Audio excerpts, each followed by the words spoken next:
Jejak usahawan. Assalamualaikum warahmatullahi taala wabarakatuh. Nama saya Kulsum binti Abdullah, berasal daripada Kampung Rusila. Lahir pada 1954. Berkhidmat dengan kerah tangan 1974. Jadi 2014 saya pencen. Selepas pencen, kerah tangan beri peluang untuk mengadakan satu projek, iaitu projek pewaris untuk saya. Pewaris ni dia kena cari belia-belia wanis yang berumur 25 ke bawah kalau ikutnya. Tapi sekarang ni kita adalah dapat pewaris tu dan 29 tahun seorang, 40 tahun seorang. Jadi pewaris ni dia bagi allowance sebanyak 1,200 orang untuk bulanan selama setahun. Latihan selama setahun tu kita ajar belaka lah apa-apa yang dalam bidang anyaman. Jadi sekarang ni saya diberi anugerah sebagai adik guru pada tahun 2018. Jadi seumur hidup lah dia kira adik guru tu, dia kira anugerah terakhir mungkin lah. Dia orang kata keiktirafan oleh kerah tangan lah untuk saya. Tapi kalau sini orang panggil Mu'ani. Jadi Mu'ani ni boleh lah, Mu'ani bahasa Mu'ani dah. Mu'ani ni kalau nak ikut selama 40 tahun berkhidmat dengan kerah tangan tu, seluruh Malaysia lah Mu'ani pergi mengajar, termasuk Sabah Sarawak. Jadi kalau nak ikut demonstrasi pun, kalau nak ikutnya kita ada jugalah buat di luar negara, termasuk Bangladesh, Jerman, Singapura. Itu negara-negara yang pernah Mu'ani lah. Jadi sekarang ni alhamdulillah lah, jadi kita boleh lah juga ada pewaris seramai 2 orang ni. Jadi dapatlah orang kata pewaris ni menyambung seni anyaman halus kita ni. Sebab anyaman halus ni berasal daripada Kampung Rusila asalnya. Jadi sayang, jadi sekarang ni alhamdulillah lah ada juga pengganti 2 orang. Jadi bersyukurlah, maknanya bersyukurlah ada juga yang akan menyambung pewaris. Sebab anak-anak makni sendiri tak ada yang buat. Berminat tu ada tapi tak buat. Jadi gitulah. Cerita lebih kalau nak ikut dalam anyaman pandang Mengkuang ni, ia berasal daripada Kampung Rusila. Kalau ikut teknik motif dia ni ada 48 jenis kelara bunga-bunga ni, motif dia. Motif dia ni termasuk cik kedah, berakah, pecah lapan, bunga beremban, berhati berkaki, pucuk rebun, cengkeh beranak, pucuk jala, banyak lagi lah kelara yang dalam skeping ni kalau kita buat dalam 15 jenis kelara pun boleh dalam satu keping ni. Tapi ni tak apalah, ada dalam 6 kelara kot, dalam 7 gitulah. Tapi kita boleh gabung lah, tu kena kreativiti sendiri lah. Apabila kita pandai asas anyaman dipanggil gadas, yang tika orang tua-tua tu buat kan, orang tua-tua buat dulu yang duduk kat rumah masing-masing tu. Tapi ni kalau kelara halus ni dipanggil motif. Motif ni dia masuklah binatang, pokok kan, 3 dimensi. Ya adalah benda-benda gitulah. Tapi kalau apa ni, reka bentuk barang pula macam-macam lah. Beg, kelas beg, topi, rombong, macam-macam, ada kipas. Sini ada produk mana yang dah dibuat? Sini boleh katakan semua produk kita buat. Boleh katakan semua produk. Apa bilangan dia? 10? Lebih daripada 10 rasanya. Tapi contohnya tika kelara.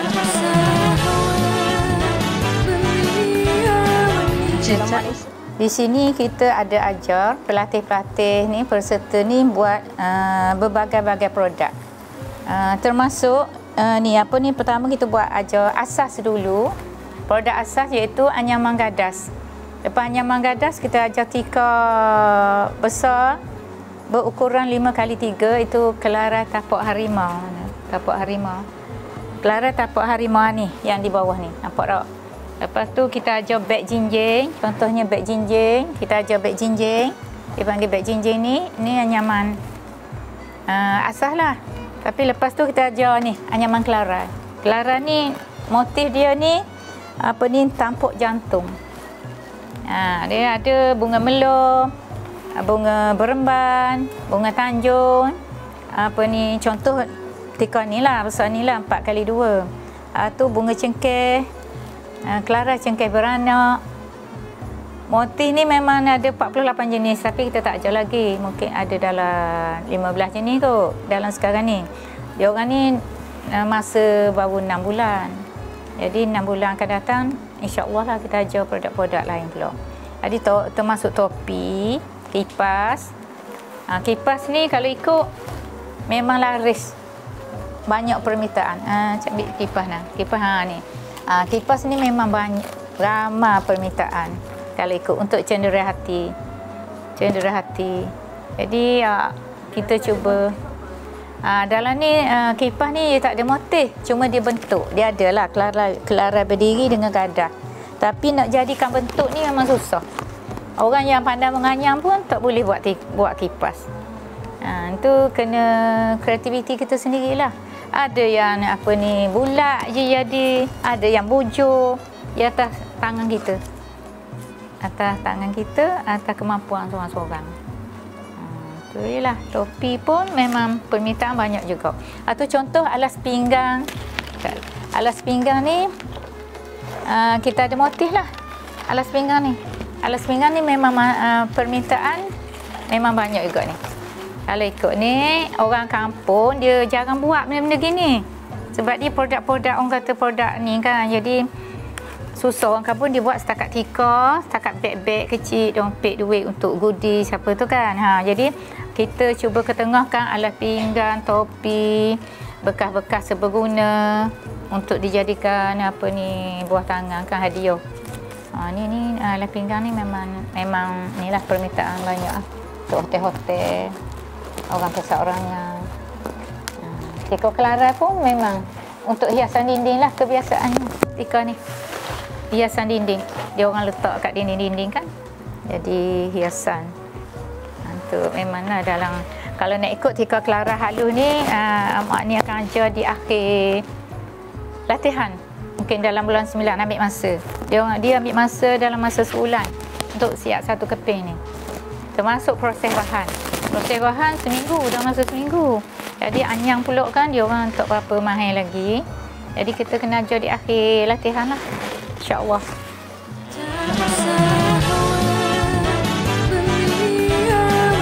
Macam bahan mentah ni buat masa sekarang kita beli yang dah siap, yang putih ni.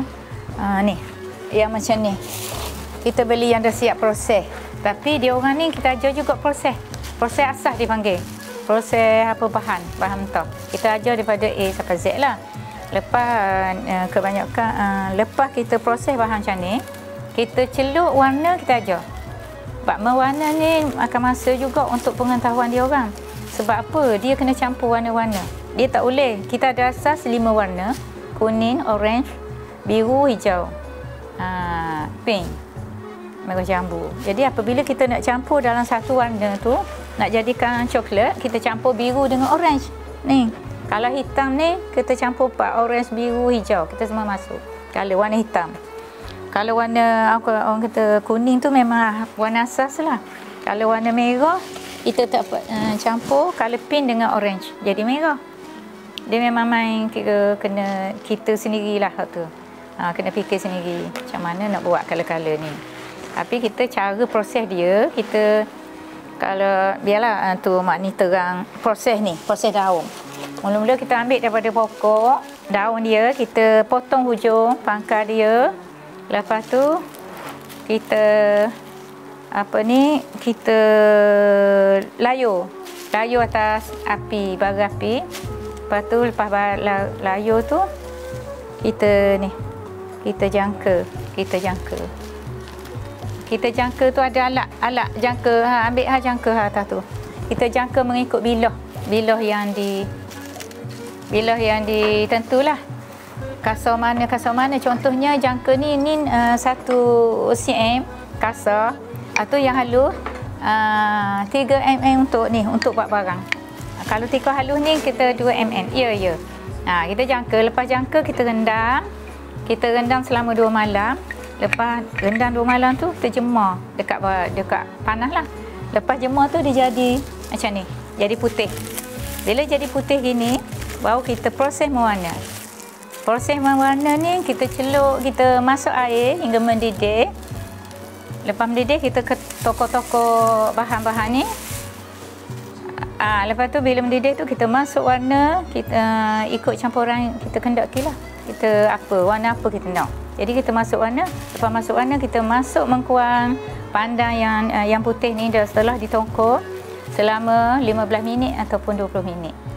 Selepas tu kita angkat, kita tuskan dia, kita masuk dalam air bersih, kita basuh bersih, kita jemur di tempat yang redup. Tak boleh jemur tempat panas. Kalau tempat panas dia pudar, kalau dia akan pudar. Jadi itu je lah. Lepas tu dia baru proses menganyam.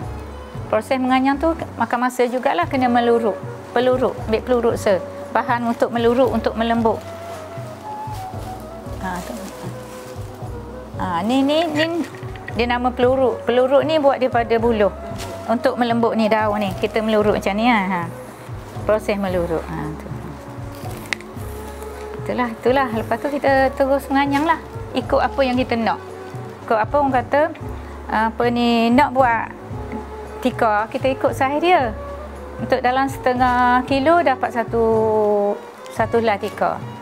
Kalau untuk topi tu dalam 200 gram dapat topi. Kalau kipas pun lebih kurang 200 gram lah. Jadi harga bahan sekarang ni dah mencecah RM40 1 kilo. Ya, 1 kilo, bukan 1 kilogram. Jadi agak mahal jugalah. Sebab tu kita tak boleh nak jual barang kita dengan harga murah. Sebab dia pasaran, kalau ikut pasaran, memang anyaman ni memang laris. Terutamanya kipas sekarang ni. Sebab tak ada orang buat dah. Kipas ni kira orang dulu-dulu ramai buat. Dalam kampung Rurenggeh tu memang kebanyakan orang buat kipas. Kat Rusila pun ada. Tapi sekarang ni ada 2-3 orang je yang buat. Sebab tu maknanya latih pewaris baru ni untuk buat kipas, untuk jadikan souvenir ke apa kan. Itulah ni. Benda-benda lain pun macam tu juga. Kalau ikut permintaan memang kalau kita ikut memang laris sangat. Beg supik, cantik supik beg tu goodies ni untuk dijadikan goodies untuk orang kahwin.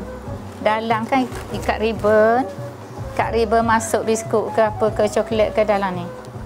Ni memang permintaan banyak. Tapi dia tak mahal sangat, dalam RM5 kita jual.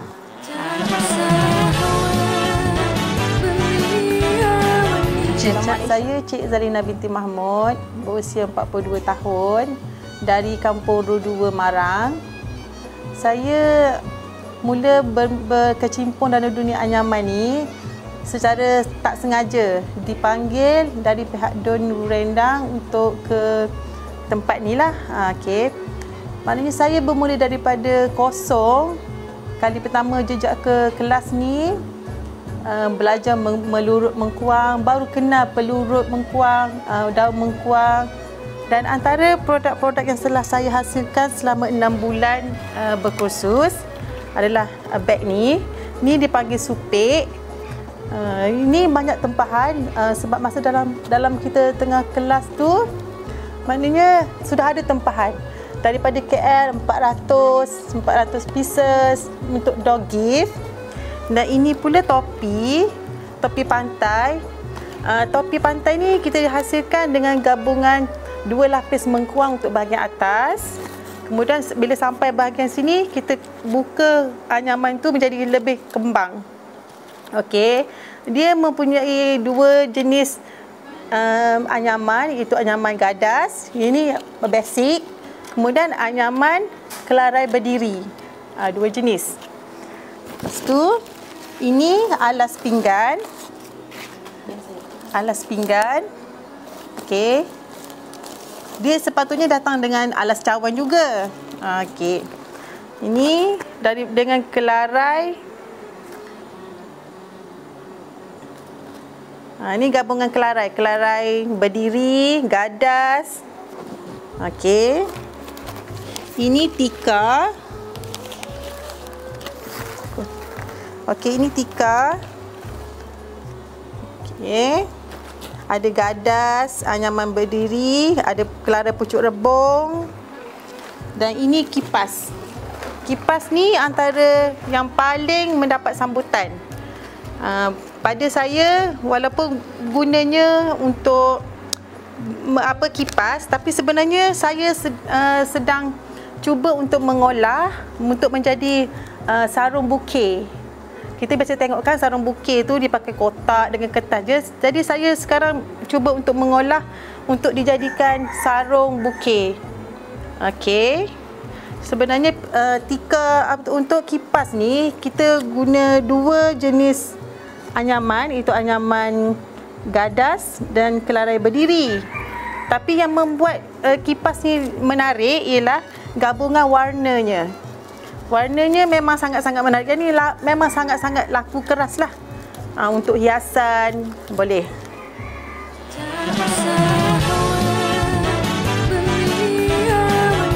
Jabatan saya ni secara tidak sengaja, dan saya sangat-sangat rasa macam ini satu rezeki terpijak dan sangat-sangat bersyukur. Kerana saya memang tidak mengenali bidang ni, tapi bila dia dah belajar di sini, diajar berbagai-bagai jenis produk, rasanya ini satu peluang keemasan untuk menjana pendapatan sebagai seorang suri rumah lah. Maknanya selepas ni saya berharap saya dapat keluar dan memberi pengajaran dan mengajar orang suri rumah yang lain juga untuk sama-sama dengan saya meneruskan legasi dunia anyaman yang memang sekarang ni memang dah tak ada yang pelapis. Jadi maknanya untuk masa akan datang, sama-sama dengan suri rumah yang lain, saya dapat menjana pendapatan, berkongsi ilmu. Itu.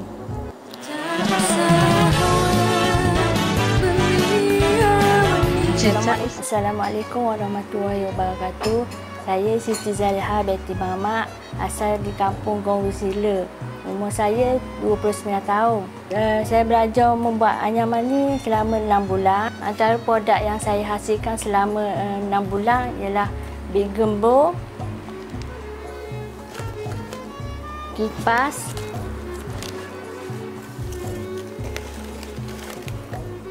alas pinggang, iaitu 4 set.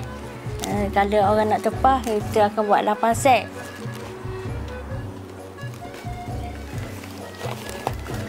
Tika, itu bercorak bunga berembang. Atau yang corak ni pucuk rebung.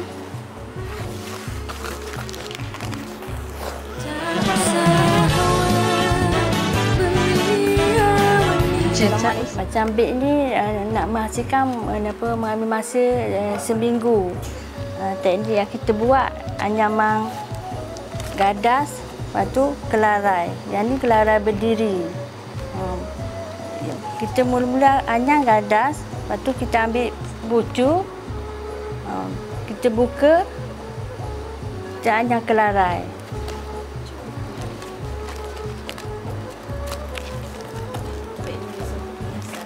Beg ni biasanya untuk buat perhiasan. Banyak benda lah boleh buat.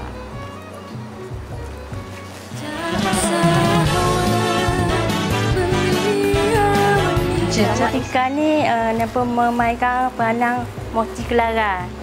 Dia ada sikit mencabar sebab berkaitan dengan motif kelarai bunga cengkeh bergabung dengan bunga berembang. Mengambil masa dalam seminggu ataupun 2 minggu nak siapkan dia. Dua jenis kelarai. Biasa orang jual berapa? Biasa orang jual yang ni dalam 100 lebih ataupun 200.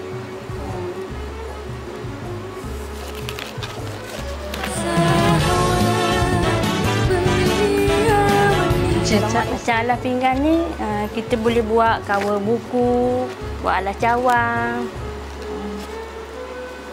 Macam-macam lah boleh buat. Dalam masa 6 bulan ni saya belajar, ada jugalah orang membuat terpahang. Antaranya supik, beg kembar, kipas. Banyak kan terpahang yang dapat sambutan, supik dengan kipas lah. Saya harap dapat membuat lebih lagi lah pendapatan macam terpahang yang orang minta lah. Agak mendapat sambutan.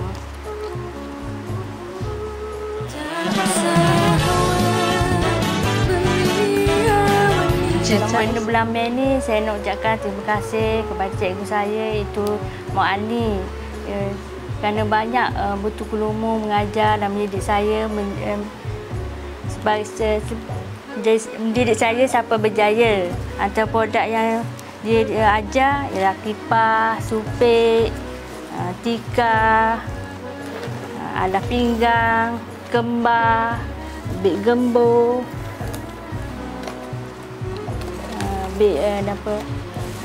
kelas beg.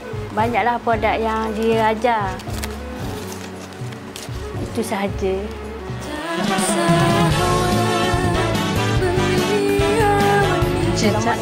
Sekarang ni kalau nak ikut di kampung Rusila ni, kira dalam 90% orang pandai menganyam. Orang kemahiran anyaman ni ada di kampung Rusila. Tapi sekarang ni boleh dikatakan 20% pun sakit untuk ada pewaris. Jadi kerah tangan wujudkan pewaris di bawah anyaman ni, bidang anyaman ni, insya-Allah lah kita harapan supaya generasi muda ni akan tampil ke hadapan untuk mengenengahkan seni anyaman ni supaya tak pupus lah. Jadi insya-Allah lah, kalau dah orang kata ada 2 orang ni, dia akan orang kata celek mata generasi yang baru ni supaya tengok, sebab kerah anyaman ni memang laris kalau diikutkan, boleh mendapat sumber pendapatan tu boleh boleh didapati untuk masa depan. Jadi sekarang ni Mak Ani tak mau bagi hilang seni anyaman ni. Jadi Mak Ani mereka suruh anak buat sikit buku ni untuk apa orang kata, dia orang tengok ada jenis-jenis kelara, jenis barang, jenis beg-beg. Jadi kita cuba ke tengah lah. Beg-beg ni memang kalau nak ikut memanglah di Terengganu ni suka sikit untuk laku. Kalau dibawa ke Kuala Lumpur, kita jual harga 150, orang tak tahu pun. Memang orang beli. Sama juga dengan benda kipas ni. Kalau sini dalam orang kata RM10 pun tak ada orang nak beli kipas ni. Tapi kalau di luar daripada tempat kita, RM15, RM20, orang akan beli. Sebab benda ni susah. Memang tak ada. Di Malaysia, orang kata di Terengganu je ada benda ni. Jadi anyaman ni, seni anyaman ni. Kalau kerah-kerah, tika-tika tu mungkin ada tempat lain. Tapi benda-benda reka bentuk anyaman halus ni memang tak dapat lah. Orang asli ada, tapi tak sama dengan kita. Kerah asli ada anyaman, tapi dia berbeza lah dengan anyaman kita. Kita dengan pandang laut, dia kilat, dia nampak cantik tak. Kalau mengkuang orang asli, dia buat halus juga, tapi dia punya ni finishing dia tak apa cantik. Dia lain, dia berbeza tu lah. Kelarai pun berbeza juga, dia tak sama dengan kita. InsyaAllah lah, kalau ada anak-anak muda yang sanggup untuk belajar apa, insyaAllah Mak ni boleh ajar, datanglah. Minta ginilah, agensi, kalau ada kerajaan negeri, ada apa-apa kan boleh cari pelapis-pelapis baru dalam 4-5 orang, supaya kerah kita tak pupus. Itu sajalah, sayang. Itu je lah harapan Mak ni.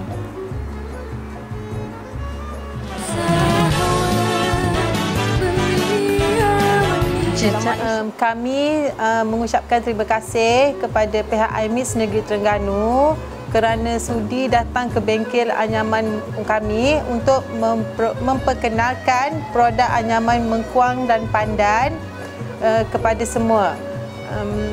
Semoga dengan perkongsian ini lebih ramai lagi orang di luar sana akan lebih mengenali dan lebih berminat untuk mempelajari seni ini sebagai tidak pupus. Sekian, terima kasih. Usahawan, karyawan.